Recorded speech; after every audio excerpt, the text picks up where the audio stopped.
Item ಯಾವುದೇ ಇರಲಿ try ಮಾಡಿ ಆಚಿ ಚಿಕನ್ ಮಸಾಲ. ಆಚಿ ಚಿಕನ್ ಮಸಾಲ.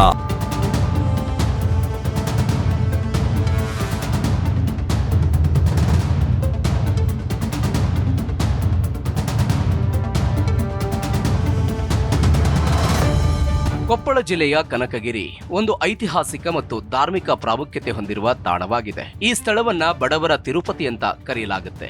ವಿಜಯನಗರ ಕಾಲದ ಕನಕಾಚಲಪತಿ ದೇವಾಲಯ ಹಂಪಿಯ ವಿಜಯ ವಿಠ್ಠಲ ದೇವಾಲಯವನ್ನ ನೆನಪಿಸುತ್ತದೆ. ಕನಕಗಿರಿ ವಿಜಯನಗರ ಸಾಮ್ರಾಜ್ಯದ ಅಧೀನದಲ್ಲಿದ್ದ ಗುಜ್ಜಳ ವಂಶದ ಪಾಳೆಗಾರರ ರಾಜಧಾನಿಯಾಗಿತ್ತು. ಕಾಲಿದ್ದವರಿಗೆ ಹಂಪೆ, ಕಣ್ಣಿದ್ದವರಿಗೆ ಕನಕಗಿರಿ ಎಂಬ ಜನಪ್ರಿಯ ಮಾತು ಈ ಕ್ಷೇತ್ರದ ಸೌಂದರ್ಯ ಮತ್ತು ಮಹತ್ವವನ್ನ ಸಾರುತ್ತದೆ. ಇಲ್ಲಿ ಪ್ರಾಚೀನ ಜೈನ ಧರ್ಮದ ಪ್ರಭಾವವಿದ್ದು ಜೈನ ಬಸದಿಗಳು ಮತ್ತು ಶಾಸನಗಳನ್ನು ಕಾಣಬಹುದು. ಇಂತಹ ಐತಿಹಾಸಿಕ ಕ್ಷೇತ್ರದಲ್ಲಿ ಶಿವರಾಜ್ ತಂಗಡಗಿ ಮೂಲಕ ಕಾಂಗ್ರೆಸ್ 2023ರ ಚುನಾವಣೆ ಗೆದ್ದಿದೆ. ಹಾಲಿ ಶಾಸಕ ಶಿವರಾಜ್ ತಂಗಡಗಿ ಮುಖ್ಯಮಂತ್ರಿ ಸಿದ್ದರಾಮಯ್ಯನವರ ಸಂಪುಟದಲ್ಲಿ ಕನ್ನಡ ಮತ್ತು ಸಂಸ್ಕೃತಿ ಇಲಾಖೆಯ ಸಚಿವರಾಗಿರುವ ಶಿವರಾಜ್ ತಂಗಡಗಿ ಪ್ರಪ್ರಥಮ ಬಾರಿಗೆ ಇಳಕಲ್ ಪುರಸಭೆಗೆ ಸದಸ್ಯರಾಗಿ ಕಾಂಗ್ರೆಸ್ನಿಂದ 2001ರಲ್ಲಿ ಆಯ್ಕೆಯಾದರು.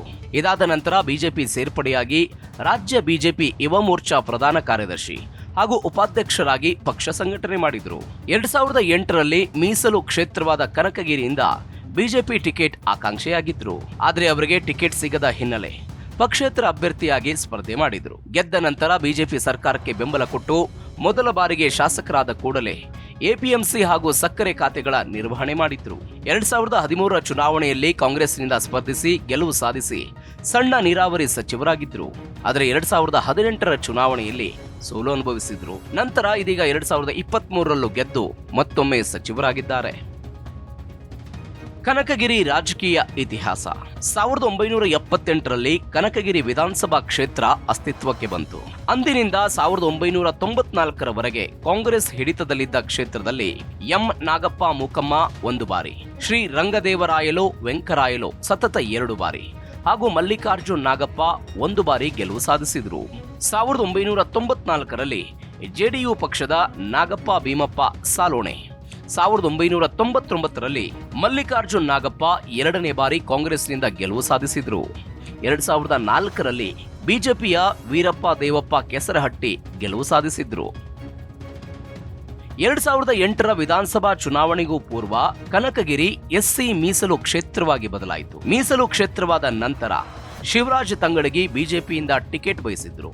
ಆದರೆ ಇವರಿಗೆ ಟಿಕೆಟ್ ಸಿಗದ ಹಿನ್ನೆಲೆ ಪಕ್ಷೇತರ ಅಭ್ಯರ್ಥಿಯಾಗಿ ಕಣಕ್ಕಿಳಿದ್ರು. ಈ ಚುನಾವಣೆಯಲ್ಲಿ ತಂಗಡಗಿ 32,743 ಮತ ಗಳಿಸಿದ್ರೆ ಕಾಂಗ್ರೆಸ್ನ ಭವಾನಿಮಠ್ ಮುಕುಂದರಾವ್ 30,560 ಮತ ಗಳಿಸುವಲ್ಲಿ ಯಶಸ್ವಿಯಾದರು. ಹೀಗಾಗಿ ತಂಗಡಗಿ 2,183 ಮತಗಳ ಅಂತರದಿಂದ ಗೆಲುವು ಸಾಧಿಸಿದ್ರು. 2013ರಲ್ಲಿ ಕಾಂಗ್ರೆಸ್ನಿಂದ ಸ್ಪರ್ಧಿಸಿದ ಶಿವರಾಜ್ ತಂಗಡಗಿ 49,451 ಮತ ಗಳಿಸಿದ್ರು. ಕೆಜೆಪಿಯಿಂದ ಸ್ಪರ್ಧಿಸಿದ್ದ ಬಸವರಾಜ್ ದಡೆಸಗೂರು 44,399 ಮತ ಗಳಿಸಿದ್ರು.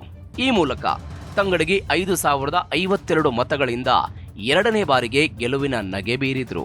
2018ರಲ್ಲಿ ಬಿಜೆಪಿಯಿಂದ ಸ್ಪರ್ಧಿಸಿದ್ದ ಬಸವರಾಜ್ ದಡೆಸಗೂರು 87,735 ಮತ ಗಳಿಸಿ ಕಾಂಗ್ರೆಸ್ನ ಶಿವರಾಜ್ ತಂಗಡಗಿ ಅವರನ್ನ 14,225 ಮತಗಳ ಅಂತರದಿಂದ ಸೋಲಿಸಿದರು. ಈ ಚುನಾವಣೆಯಲ್ಲಿ ಶಿವರಾಜ್ ತಂಗಡಗಿ 73,150 ಮತ ಗಳಿಸಿದರು. 2023ರಲ್ಲಿ ಶಿವರಾಜ್ ತಂಗಡಗಿ ಕಾಂಗ್ರೆಸ್ನ ಹುರಿಯಾಳಾಗಿ 1,06,164 ಮತ ಗಳಿಸಿದರೆ ಬಿಜೆಪಿಯ ದಡೆಸಗೂರು 63,532 ಮತ ಗಳಿಸುವಲ್ಲಿ ಶಕ್ತರಾಗಿ 42,632 ಮತಗಳಿಂದ ಸೋಲು ಕಂಡರು. ಈ ಕ್ಷೇತ್ರದ ಜಾತಿ ಲೆಕ್ಕಾಚಾರ.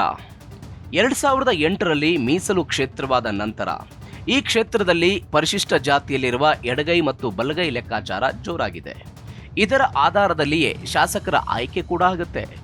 ಪರಿಶಿಷ್ಟ ಜಾತಿ, ಪರಿಶಿಷ್ಟ ಪಂಗಡ ಸಮುದಾಯದ ಮತಗಳು ಹೆಚ್ಚಾಗಿದ್ದರೂ ಈ ಕ್ಷೇತ್ರದಲ್ಲಿ ಲಿಂಗಾಯತ ಸಮುದಾಯದ ಮತಗಳೇ ನಿರ್ಣಾಯಕವಾಗಿವೆ. ಪರಿಶಿಷ್ಟ ಜಾತಿ 50,000, ಪರಿಶಿಷ್ಟ ಪಂಗಡ 37,931, ಲಿಂಗಾಯತ 60,000, ಕುರುಬರು 25,000 ಹಾಗೂ ಮುಸ್ಲಿಂ ಸಮುದಾಯದ 18,000 ಮತಗಳು ಈ ಕ್ಷೇತ್ರದಲ್ಲಿವೆ.